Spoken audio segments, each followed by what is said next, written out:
to talk to you today about period dramas, and specifically the period dramas that I particularly think that we are vastly overdue to have.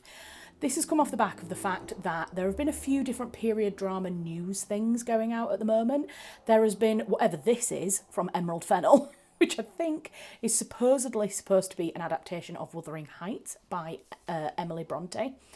We will see. Nothing has been announced. There are just production stills that have been leaked, and it's just a bit weird. But there's also been a couple of other announcements as well. There was the announcement that there will be a new Pride and Prejudice coming out soon, and also that Daisy Edgar Jones, who I think was in Daisy Jones and the Six. No, I've completely butchered that name. I'll put the film that she was in up here. But I know who she is. I can recognise her face. And she has just been cast or announced as Eleanor Dashwood in an upcoming adaptation of Sense and Sensibility. And at the time, when that announcement came out, I was both excited and a little bit like, really? Another Jane Austen adaptation? Now, I don't hate Jane Austen. I actually really like Jane Austen's novels, so before any Austenites come for me, I just think that the Austen adaptations have been done a little bit too much at this point, and there are so many other period dramas that could be made based off Regency novels or novels that have been written historically. So I thought we'd have a bit of a look. Now, if you want to know more about the Sense and Sensibility adaptation, the Wuthering Heights adaptation, anything about those ones that I've just mentioned, then I do recommend that you go and see my friend's video, who has Regency Rumours is her channel name. She does lots of deep dives into period dramas, and she actually just did a video based on the new Sense and Sensibility and kind of talking through why we do or don't need that particular adaptation. So if you want more of a deep dive into that specifically, then I highly recommend you check out her channel. I'm going to chat about the period dramas that I would love to see. So this is very personal, it's very subjective, because it's only my own opinion on the books that I love and the period dramas that I would really love to see being adapted. So the first book that I am desperate for there to be an adaptation for is Agnes Grey by Anne Brontë. This book has me in such a chokehold, and I can't even tell you why. It is just a beautifully written book, and I think I personally have found that writers from the 17th and 18th century, the 18th and 19th century, they can sometimes be a little bit hard to read. Even early 20th century books can be hard to read. The language is totally different, the sentence structure is different, and I can find them a little bit difficult to get into because I'm so conscious of trying to understand the language and understand what's trying to be said that I find the immersiveness can sometimes be a bit of a struggle. That's the same with things like Austen, Hardy, and even though I enjoy those books, I have at times found them a little bit difficult to get into. Agnes Grey by Anne Brontë was just so readable from the very first time that I opened it. So the story, it's supposed to be it is semi-autobiographical. It's based very loosely on the life of Anne Brontë and the experiences she had as a governess and her sisters as a governess kind of in this character. So Agnes Grey is... do you know what's really interesting as well? If you've seen my Hamnet book review, which I'll leave a link up here if you have seen it, in that, the main character, Agnes Hathaway, she's also known as Anne Hathaway, but in that I said that at that time, or in previous history, Agnes wasn't pronounced Agnes, it was pronounced Agnes, and that's how they pronounced it, Agnes, and then shortened, she would be Anne. So that's how it became Anne Hathaway, and it made me wonder if maybe that's why Anne Brontë picked Agnes or Agnes as Agnes Grey as the main character, because again, it's that kind of like those names are so clearly linked together. So Agnes Grey is a governess, and the book it's very short, like I say, but it follows her through a couple of different situations where she's going to become a governess, and then it eventually, there's going to be a spoiler alert here. The book's been out for like 200 years. If you didn't want to spoil it, then I don't know how I can get out of that one. But she meets a reverend or a priest or a local clergyman, and they fall in love, and she ends up marrying him. And it's quite a sad kind of book in a way, because all of this time, this is like a fiction book, but you know that it's based on Anne Bronte's life, but Anne Bronte never married. And so it's a bit like Anne Bronte imagining the life that she might have had if she'd have married. The reason that I think Agnes Grey would make such a good adaptation is because if you saw my review of Emily, which came out, at least 2, if not 3 years ago now, that film was written and adapted to be like kind of a blend between Emily Bronte's life and Wuthering Heights. Like it was intentionally kind of blurred the lines between the fiction and the reality of the author. And Agnes Grey would be a brilliant next step, because I said when I reviewed that film, I hope they go on to make more. Like, they've done one about Emily, they now should do one called Anne, and then the next one they should do should be called Charlotte, and it should be the life of the author blended with the kind of characters from their books. This would be brilliant as the next one in the series, to do Anne, Agnes together, and maybe at the end of it Anne does get a suitor, a husband or whatever, or maybe it's just like, it's not quite, but I don't know, I just think it would be such a beautiful film to do. I also think it's about time that Anne Brontë was brought forward a little bit. It kind of goes Charlotte Brontë first, doesn't it? Then Emily and then Anne. So I think it'd be nice to have something that was a bit more Anne focused. It's never been adapted for TV, hasn't Agnes Grey?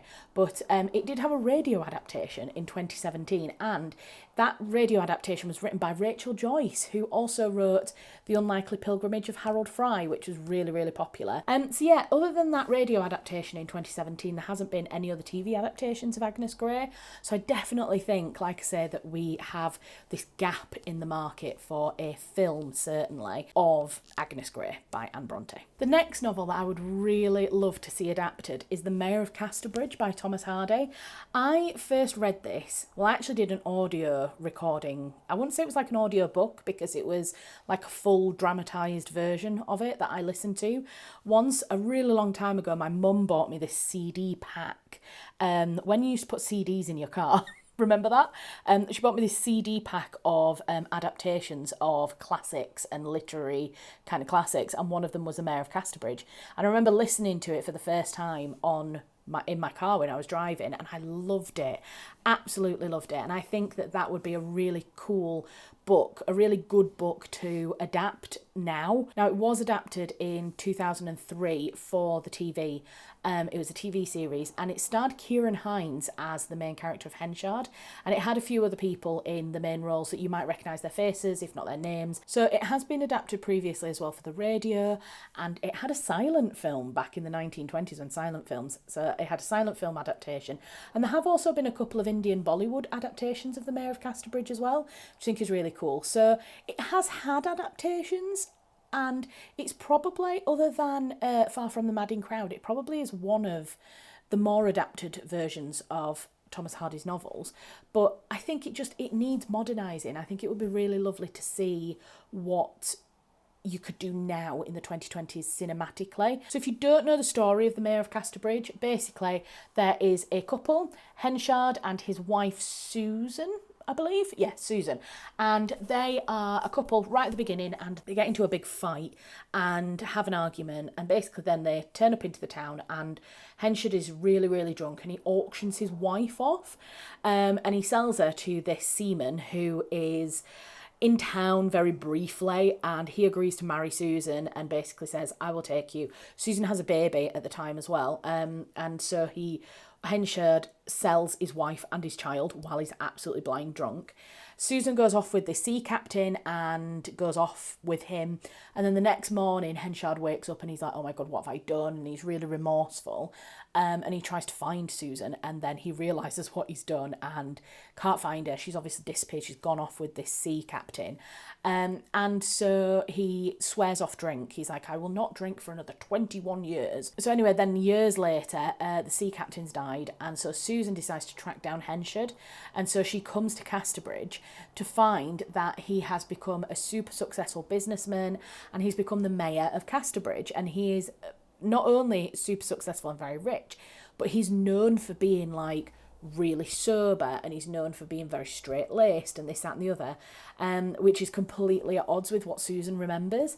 And so it's just like, it's a bit of a kind of a drama, really, a family drama. It's a bit of a confusing book, I'm not gonna lie, but there's lots of like drama to it. And the thing that I think that makes this book so adaptable for TV specifically, or film, is because it's a really big cast. There's a massive cast of characters.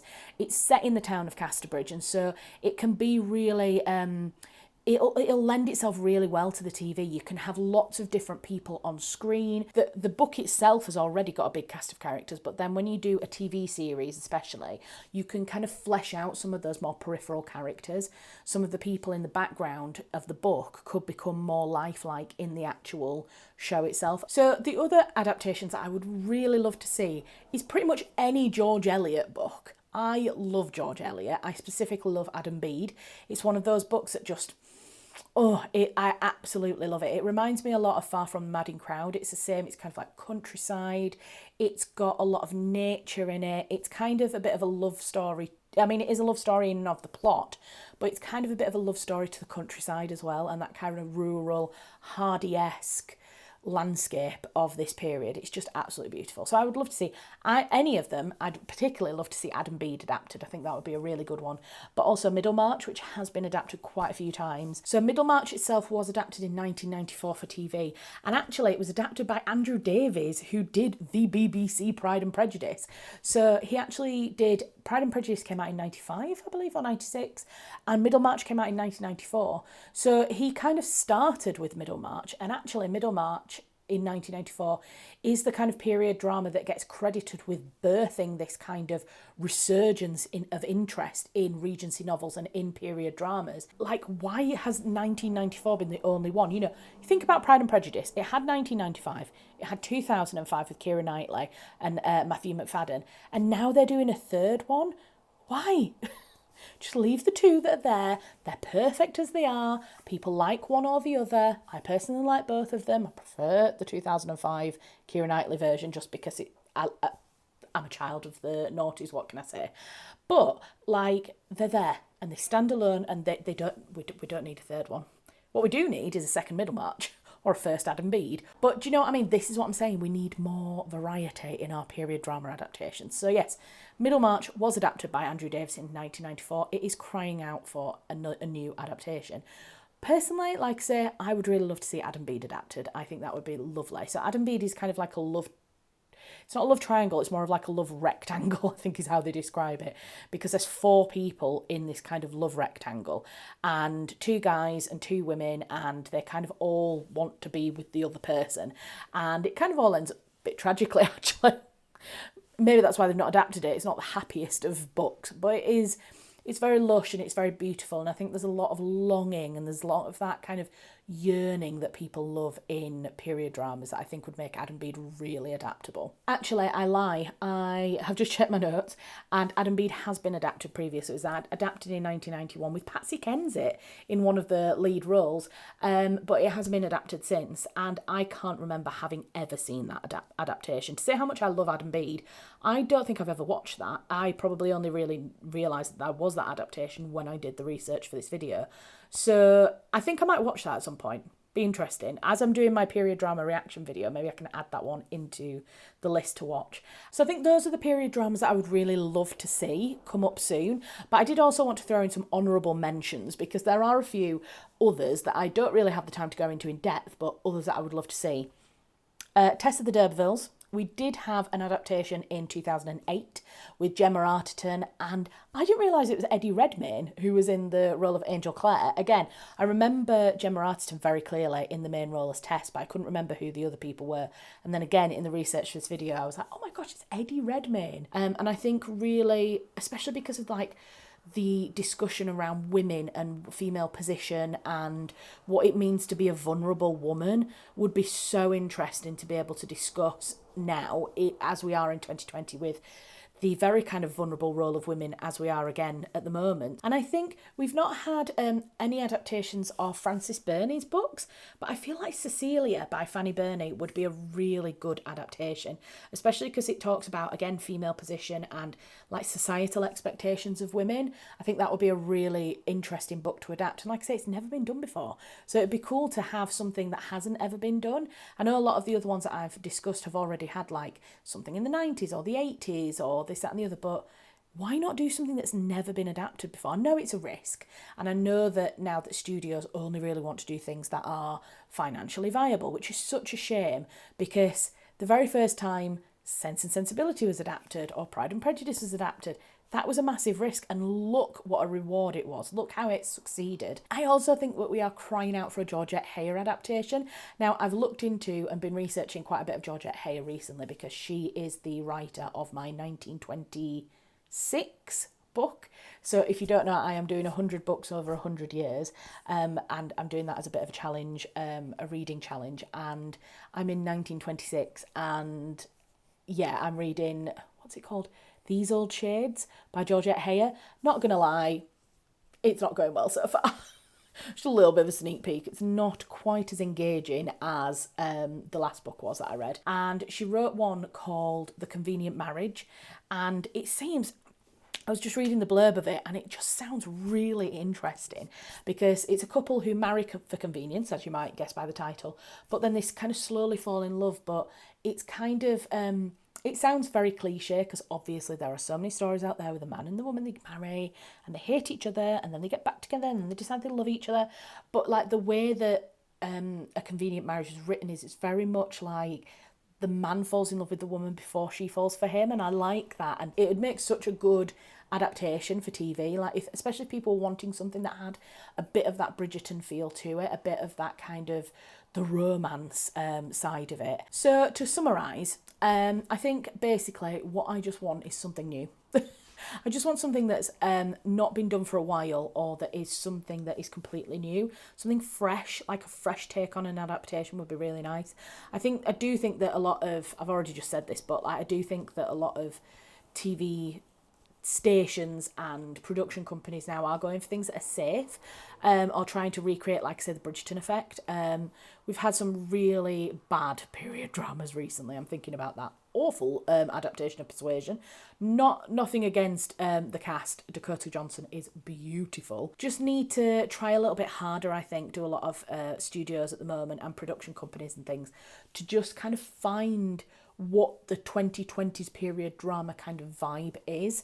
You know, we had the 90s was very much like the TV period drama, where it was like, it was the era of the BBC period drama, you know, and it was very formal. Then we went into the noughties and we had this kind of more, it kind of played a little bit more and it felt a little bit more whimsical. You know, I'm thinking about the, was it 2006 or 2007 adaptation of Sense and Sensibility? I loved that. Like, don't get me wrong, I love the Emma Thompson and the Kate Winslet version, but then when the new one came out as well, I loved that for a completely different reason.